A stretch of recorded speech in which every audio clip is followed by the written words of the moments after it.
Nirahankratir nirmamascha nirdhandas samadrik swadrik pratyak prashanta dhir dhiraha prashanto mir ivodadi. Beautiful verse.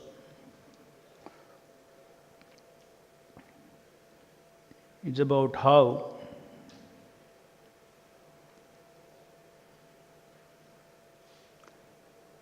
the ego that we adopt in this material world is not our constitutional ego.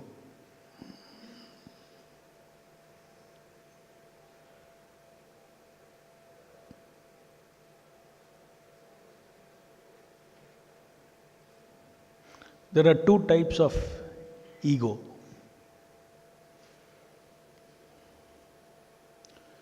One is constitutional ego.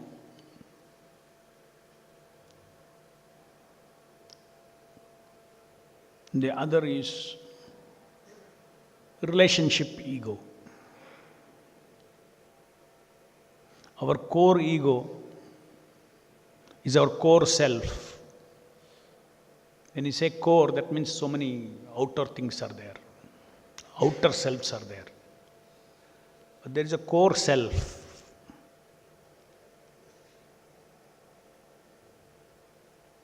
And what is that core self? Until by inductive logic itself we can come to understand what is that core self. Through ascending process itself, like the Brahmavadis do, we can understand. The core self is that self, the unchanging self, the sense of individuality, not identity, the sense of individuality that is constant in this body when everything around it is changing. Body is changing, mind is changing, outside situations are changing, everything is changing. But the observer of these changes is not changing. The core ego, it is observing and experiencing all the changes. And then at the time of death, the core ego moves and enters another body. So the core ego is the soul. This permanent, unchanging core ego in our body is the soul, and that's what we are.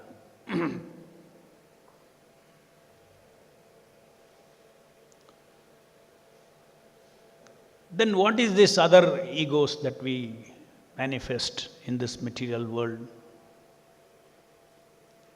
Or let's not come into this material, talk about material world now. Just let's again analyze what is the core characteristic of the self. So there's a core ego. They're very clear, just by observation. And what are the abilities or faculties of the core ego? Very obvious. Free will, isn't it? Seeing, doing. Matter doesn't see, matter doesn't do, matter doesn't desire. Seeing, doing, desiring.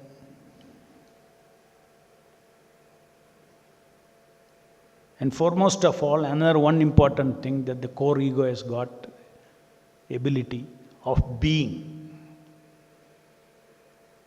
Of being.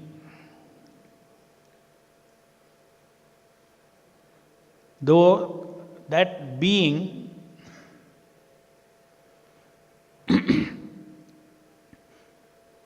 the core ego or the soul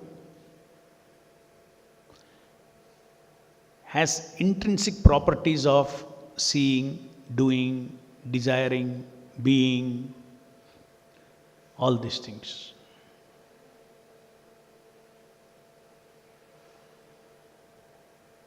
You may do one thing today, tomorrow you may do another thing.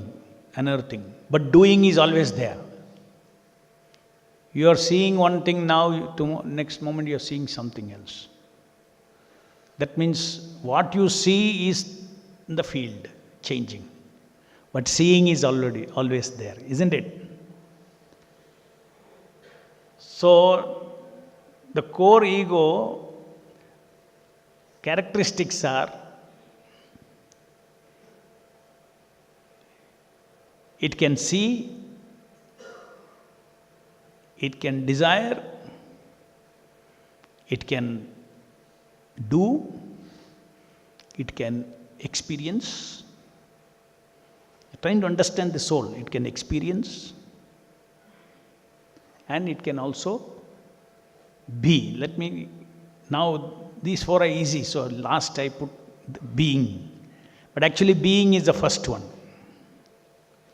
Being is a capacity of the core ego to take up role plays.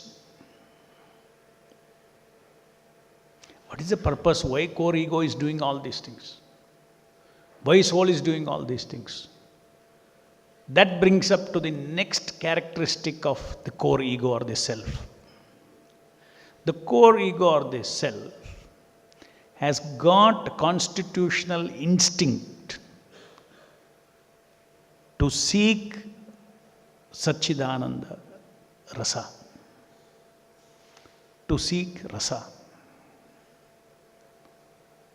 So, we found out what is unchanging in this body. That is a core, that is a soul, that is a core ego. And we found out these core egos there are certain unchanging things constantly happening. Seeing, doing, desiring, and being. Being in relationship with different things in this material world. This being is what other egos that we are talking about. It is called relationship egos. One is a core ego. The core ego projects, for instance,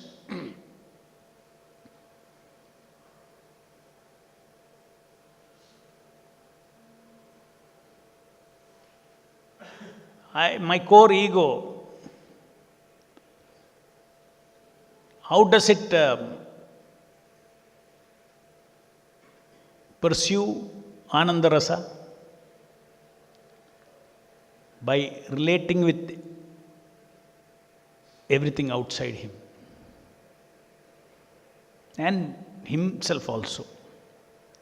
So the core ego is one of the fundamental faculties or the ability is to relate with other things, other people, other situations. It can relate with these things. When you relate with something, when you relate with some person, when you relate with some situation, then there is a relationship identity there, is it not? If the father and son relates, then there is a father-son relationship. The father has the identity of father, son has an identity, that relational identity, relationship identity, that he is my father. Father has a relationship identity, that he is my son. Himself, he projects, his core ego projects, I am the father. That is his relationship ego. So it's a very wonderful faculty the soul has got. It can create relationship egos. All our activities, anything that we do, is by first adopting a relationship identity of being something in relationship with that thing and then doing. Examples are I gave you examples. Whatever is being explained now, it is just to make us see what we are actually doing. Something which we are very familiar with, we are discussing. Our life itself means this. Just like what is constitutional ego, what is core ego? You only is a core ego. We're trying to understand who you are. What I am, how do I understand? Let me observe myself. Yeah, in this body, the unchanging self. Irrespective of the circumstances, there is a particle of consciousness in this body which has got the ability to see, do, desire, experience, which has the ability to adopt, which has the ability to project relationship egos. In relationship with different things.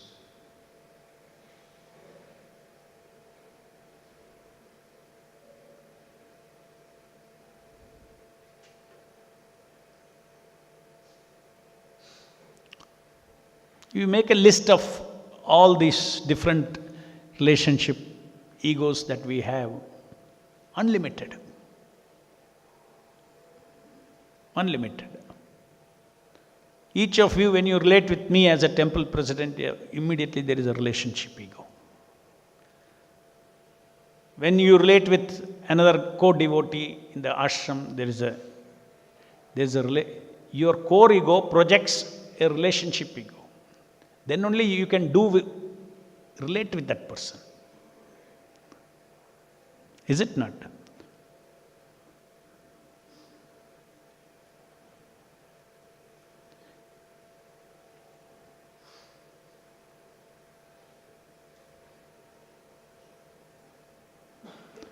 The core ego, the self, when it does japa, there is a relationship ego.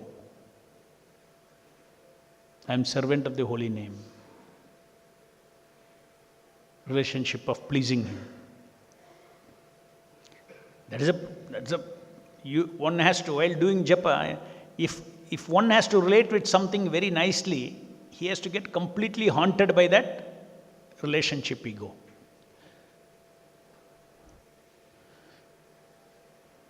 Because it is a facility given to us to completely relate with outside, what is outside of us.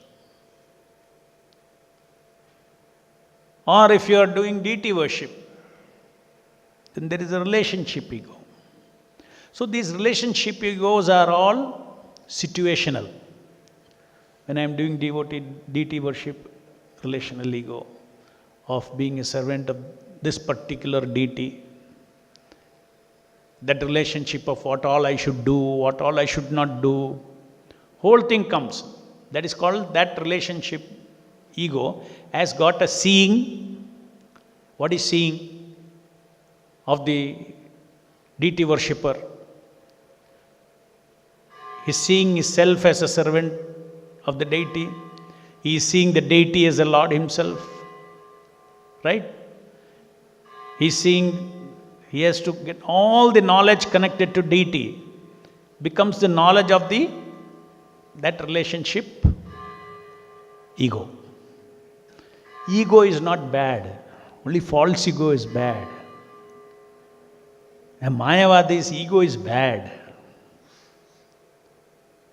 But according to Vaishnava Siddhanta, ego is beautiful. Krishna loves our ego, but not our false ego. The very basis of existence is rasa, between Atma, between the ego and the supreme ego. Ego, nothing means, it simply means personality. Personality. So we have a core personality. That core personality, so far we have gone by analysis. What is this core personality? Now let us see what, from the descending process, what revelation is there. A great revelation is there, which by the ascending process of analysis you cannot understand that. What is that? This core self or the core ego is Nitya Krishna Dasa. That means this core ego is not something floating here and there.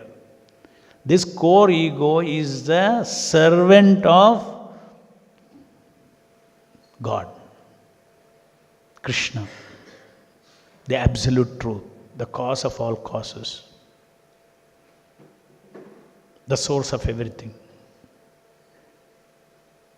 So this core ego is not a, addressless ego. It has got an address. It has got an address. What is that address? Just like you say, who are you, who are you, who are you? I don't know. No, you got an address. Who are you? I am a servant of Krishna, because Krishna has an address. See, you give address by, your address is always something else. What is your address? In which house are you staying? They'll say. Okay, then you give your house address. House address is your address. So my address means my address. What is my address? Chaitanya Mahaprabhu has revealed it. Atma's address. Jivere Swarupo Hoy Nityare Krishna Das. It's a very big thing. It's a very big revelation.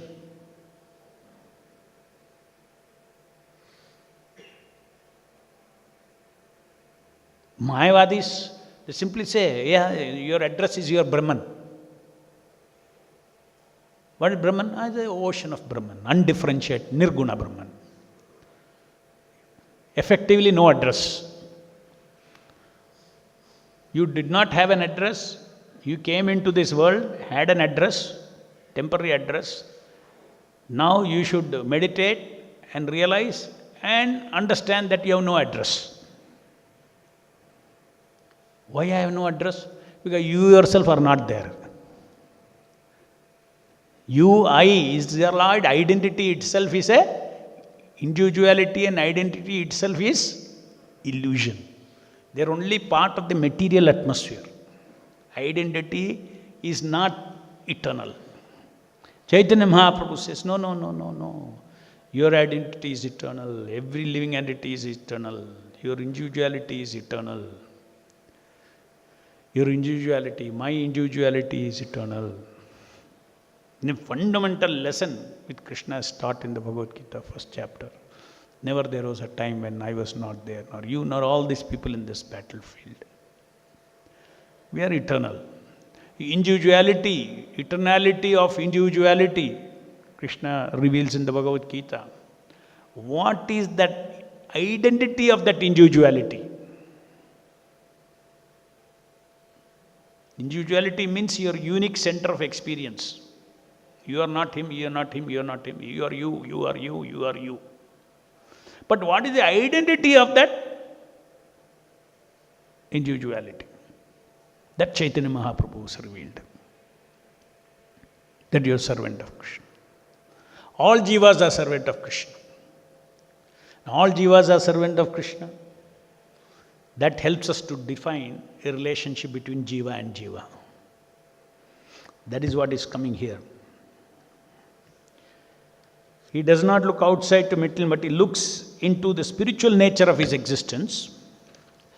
The sober mind, he simply engages in service of the Lord. Thus he realizes his own self without false identification with matter and without affection for material possessions. Because they are all relationship identities. It is not core self. The core self is the soul. These relationship identities are what I project for relationship with this world. I am born in a body, material body. Slowly I see this material body obeys, listens to me. I lift my hand. When I am a baby, slowly I lift my leg. I can lift my leg. Slowly I start saying, everything I can do. So it looks like this, I am this body. That is how we It's all put into us. No, don't think when the baby is growing, many things are happening when the baby is growing. Many things are happening. That is why, we are what we are. Why do we think I am this body? Automatically it has not come. The baby has learned observing.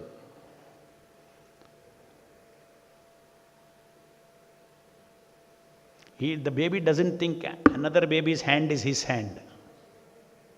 Why? Suppose that hand, if he just by thinking that also rises, then he will think I am that hand also. The only reason he is not thinking is because all this, whatever I say, it listens to. Just because it listens, I am thinking it is me. Just because a car listens to me, right, turn left, it goes. I think it is car. Car is me. The same thing with this body. It's a relationship ego meant for relating with the world. Seeking for what purpose? Rasa, Ananda Rasa. Three aspects I told. The soul, unchanging soul. Then it has got core abilities, free will, seeing, doing, etc. Then it relates with, it has got the power to relate with things through relationship egos. For what purpose? For the instinctual, for the core instinct of Satchit and Ananda.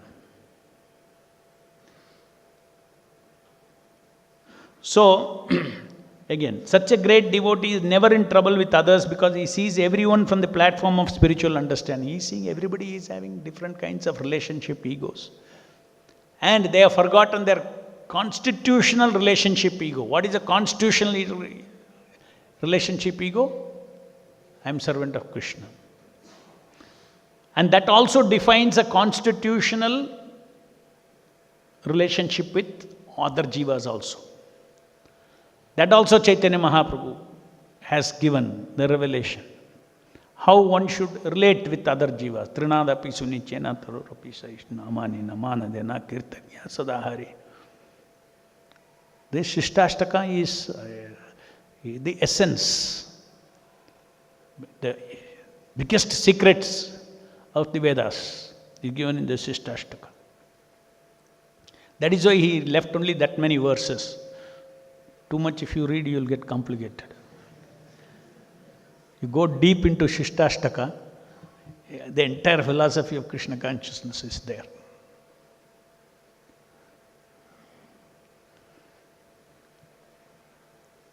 So he sees himself and others in the right perspective. So many relationship egos we are taking. We are taking means we are projecting. In every second, now you are sitting in the class, you are projecting a relationship ego and then relating with me. You go next, you go for prasadam, then you load your another relationship ego with prasadam. If you are a new bhakta, then you just learn in few days what should be that relationship ego.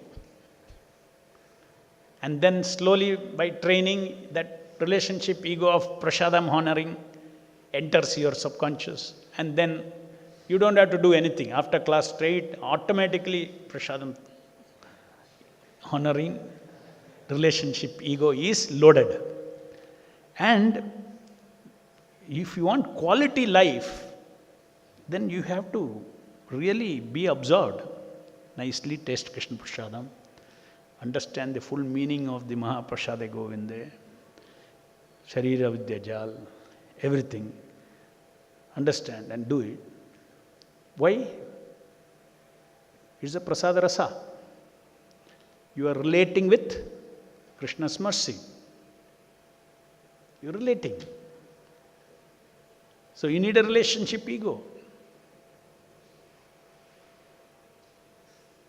Relationship ego, before you get a relationship ego, you need to define a relationship identity. Then with that relationship identity, you have to continuously act And then it becomes an ego. Your core ego becomes that. Fully absorbed, you will take Krishna Prasadam. Full rasa. This is the facility of the core ego. How karmis, when they want to do something, they completely get lost in it, isn't it? The core ego completely becomes the relationship ego.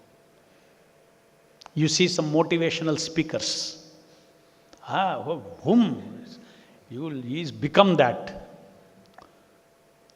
Nothing stops him, nothing disturbs.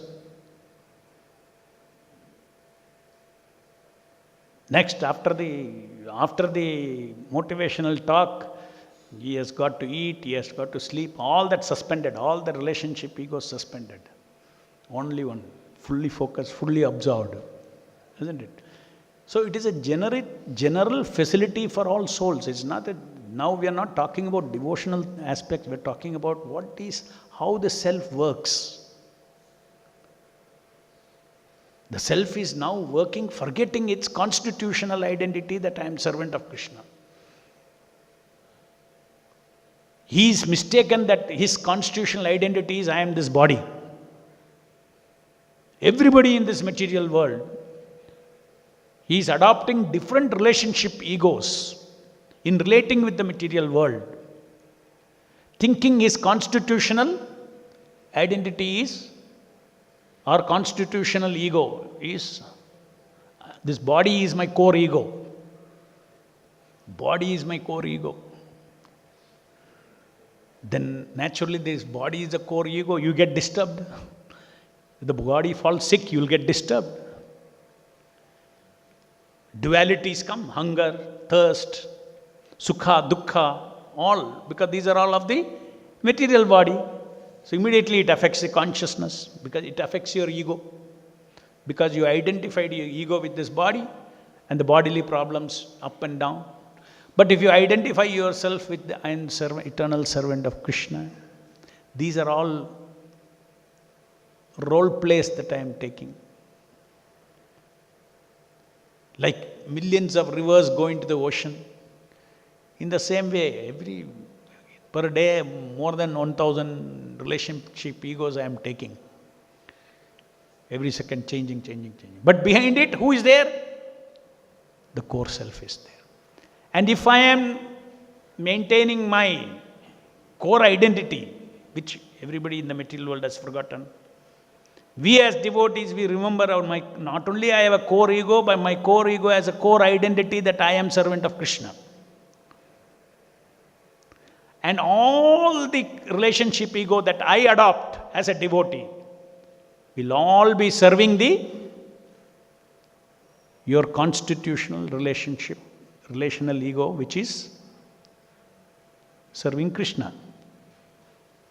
There is a devotee does not take any relationship ego with the outside world, with another devotee, with another person, with the outside world, with the things, with money, all that. He does not adopt any relationship ego which is not in line with being servant of Krishna. So devotee is also fully active like karmi, but he remembers his constitutional ego. The karmi thinks that his constitutional ego is his body. That's a difference, that's all. So one who understands the constitutional ego is eternal servant of Krishna, he is never disturbed in the midst of so many things. Even devotees, when they are doing devotion service, I go out and collection, you don't get collection. You tell yourself, let my relationship ego be disturbed. But my constitutional ego will not be disturbed. Krishna has a reason. You cannot function in this material world if you don't have a relationship ego, you don't get panicky, you don't get worry, you don't get all. These are all part of the world, is it not? Even if you are devotees, you want to run an organization, you have anxiety, money is there, money is not there, collection is there, collection is not there, success is there, failure is there, enemies are there, friends are there, so many things. Whatever you see the problems in Narayan Netralaya, are there here also. International Society for Krishna Consciousness. That's also organization. Here maybe, we are talking about, 1,000 employees. Maybe 10 times Narayan Netra. So immediately after Bhagavatam class, after Prasadam, you have to load different kinds of relationship egos and start dealing with it. Some of them may be successful, some of them may not be successful. But if you think, even for devotions, if you think that relationship ego is me, you'll get disturbed. Your core ego will get disturbed. Your core ego should not be disturbed. What is there to get disturbed? Because it's an eternal position. No, I'm eternal servant of Krishna. Nobody can unmake you. Nobody can change your status as a servant of Krishna. That faith should be there. I understood who I am. I'm servant of Krishna. No, nobody can change that status of mine.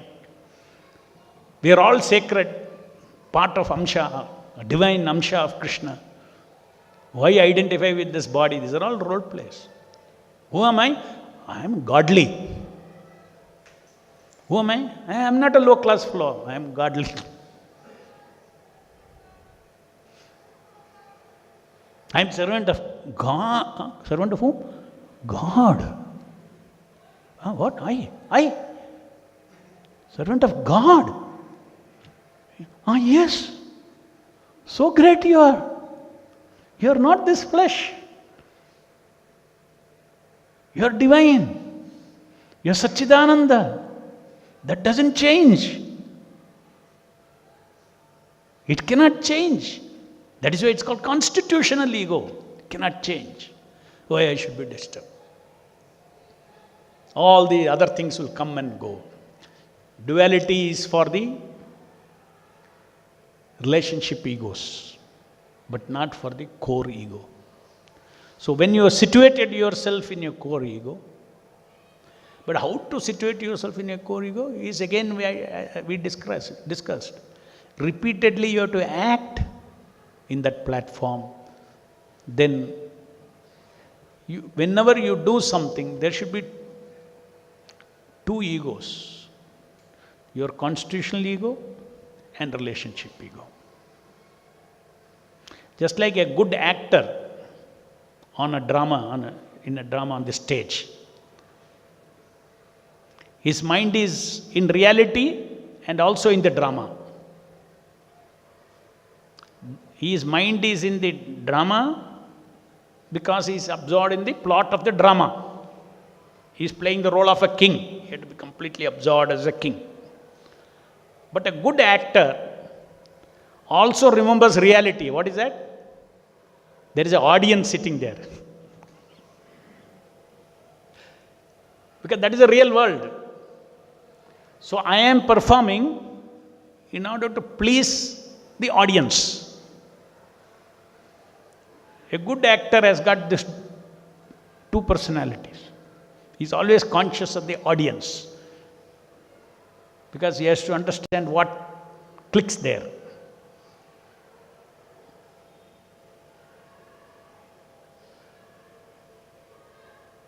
Somebody who becomes completely the role player, he cannot be a good actor. In a drama or in a movie, he cannot be. That is why you see successful actors and actresses. Morning one role, evening one role. Tomorrow one role. Continuously they are changing roles. There has to be some core personality, unchanging. If they become that, then they'll become psychological wrecks. While they are acting, they are very much aware, I am an actor in the real world. I may be a king in the drama, but actually in real world I am an actor. They always remember that. Similarly, we always have to remember, whenever we are doing devotion service, I am in real world, I am servant of Krishna. That is real world. In service of the Lord, yes, so many role plays I am doing.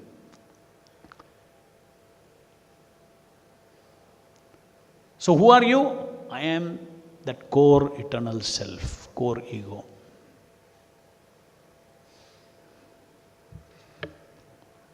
Any question? Yes.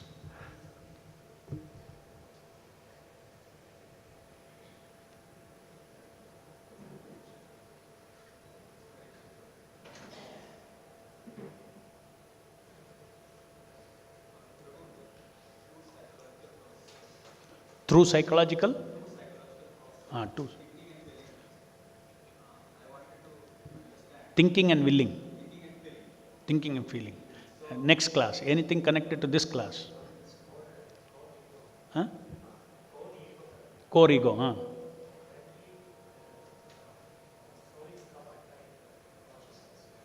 Soul is covered by material consciousness. Huh.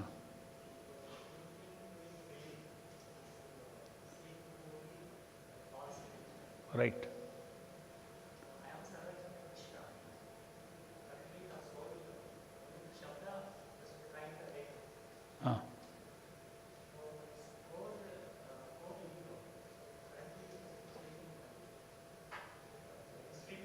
Huh. Yeah. No, the core ego is not in sleeping condition. Core ego is active.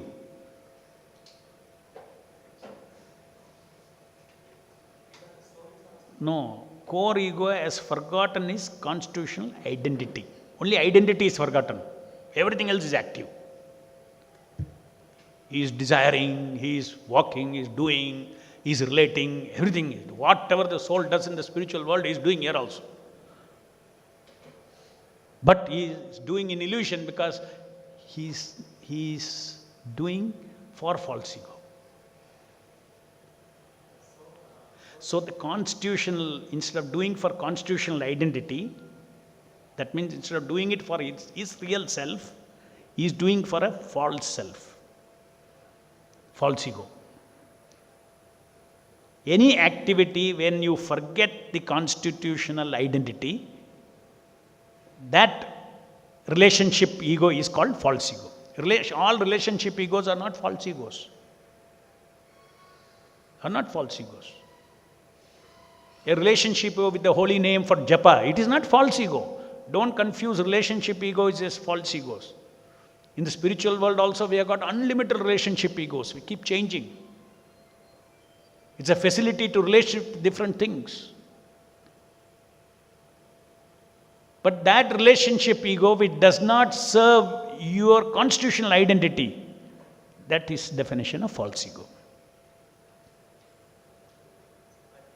If you think I am this body, you don't know anything more. You are a simple devotee. I don't know any philosophy and all. I am this body. The deity is deity's body. He is completely having faith in what the spiritual master has told. That this my Lord, I am doing this, he is accepting it. He is completely in bodily concept and serving the deity.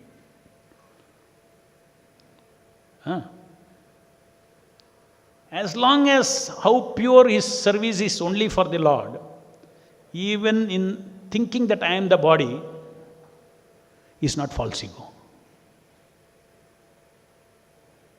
Because in the spiritual world also, you have to think you are the body. Suppose you are a gopi, you have to think I am a gopi's body. Right? If you think you are a peacock, then you have to think I am peacock. Otherwise, how it can work? But I am a peacock servant of Krishna. I am a flute servant of Krishna.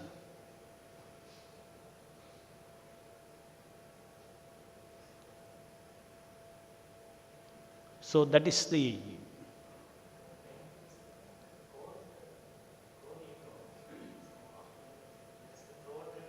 core ego is haunted by another identity. It's supposed to be haunted with the constitutional identity. I am servant of Krishna. I want to please Krishna. I want to please Krishna. Krishna, Krishna, Krishna, Krishna, Krishna, Krishna, Krishna. This is his original attitude. That he has forgotten.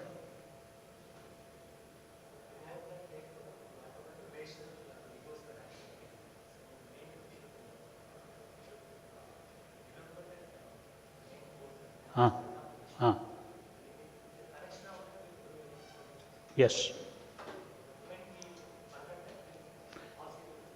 That is what example I told you. Actor, you have to remember, the actor remembers that there is a acting and acting ego and there is a real ego. They are paying me for performance. The real ego.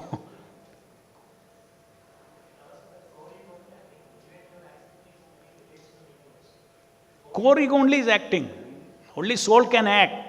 Matter cannot think, cannot see, cannot do, cannot desire. Soul only is desiring, doing everything in this material world, but influenced and pushed by false ego. ग्रंथराज Shrimad Bhagavatam की जय, जगत गुरु शिल प्रभुपाद की जय.